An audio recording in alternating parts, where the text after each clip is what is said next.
In national headlines tonight, a major break in this weekend's bombing attacks. The man who investigators say is responsible is now in jail, and he's now also being charged with 5 counts of attempted murder of a police officer for what happened this morning.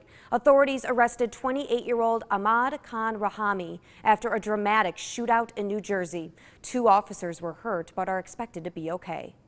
Now that we have this suspect in custody, the investigation can focus on other aspects, such as whether this individual acted alone and what his motivations may have been. At this time, investigators say there's no evidence that a terror cell is operating in the New York area. Meanwhile, a stabbing rampage that injured 9 people at a mall in Minnesota Saturday night is being called a potential act of terrorism. Officials say 22-year-old Dahir Adan made a reference to Allah and asked at least one person if they were Muslim before he attacked. Adan was shot and killed by an off-duty police officer. 3 of the victims were taken to the hospital, but all 3 have been released tonight. The rest of the victims are expected to be okay as well. In other national news, protests against the Bakken oil pipeline are moving closer to the Quad City area. On Saturday, hundreds of protesters gathered in Sandusky, Iowa, which is just north of Keokuk. Police say they arrested more than 40 protesters for trespassing on private property. If built, the Bakken pipeline would stretch more than 1,000 miles from North Dakota through Iowa and into Illinois. Protesters say they're concerned about possible leaks and contamination. The rupture of a major pipeline in the southeastern part of the country is causing gas prices to spike. Reports say service stations in Georgia, North Carolina, and Tennessee have been experiencing gas shortages, which is what's causing those prices to rise. AAA says gas prices are up an average of 16 cents in Georgia and 10 cents in Tennessee since last weekend. Here in the Quad Cities, prices are pretty much the same as they were a week ago. We're still below the national average, with drivers on the Illinois side paying $2.19 a gallon and drivers on the Iowa side paying $2.11 a gallon. Turning to Your Voice, Your Vote headlines now as Hillary Clinton responds to this weekend's bombings. During a rally in Philadelphia today, Clinton acknowledged the attacks in New York and New Jersey and the need to stay on high alert.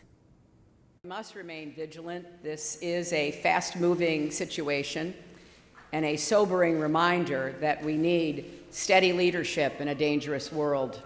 Meanwhile, Donald Trump sent out this tweet praising police for their action in catching the suspect. In addition, on Fox News this morning, he said there could be more terror attacks due to the U.S., quote, letting people in by the thousands. Meanwhile, Iowa played host to both vice presidential candidates today. On the Republican side, Indiana Governor Mike Pence also commented on this weekend's bombings. He says it's the latest in a long string of attacks during the Obama administration. Fort Hood, 13 killed, 38 wounded. The Boston Marathon, 264 wounded, 5 dead, including 2 police officers. Chattanooga, 5 unarmed Marines cut down. San Bernardino, 14 killed, 22 injured, and Orlando, 49 killed, 53 injured.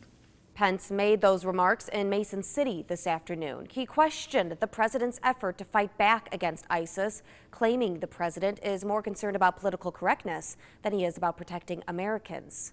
On the Democratic side, Tim Kaine attended a rally in Ames today at Iowa State University's Memorial Union, where he tried to appeal to those millennial voters. Kaine reached out to the students in the audience and told them that he, his wife, and Clinton were all in their shoes not long ago.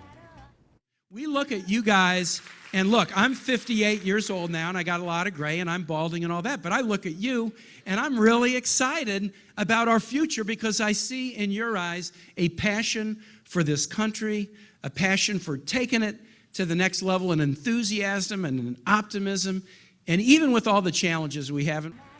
The outreach to young voters comes after a new poll came out over the weekend showing Kaine and Clinton are losing millennials to third-party candidates Gary Johnson and Jill Stein. Still ahead on WQAD News 8 at 9, no vacancy. The unexpected guest who had to be turned away at a hotel in Alaska. And the weather around the Quad Cities, a rather warm night, but a quiet one. Still that chance for a little wet weather, and I'll tell you when that chance will take place and what that means heading into our Tuesday right after the break here on News 8 at 9.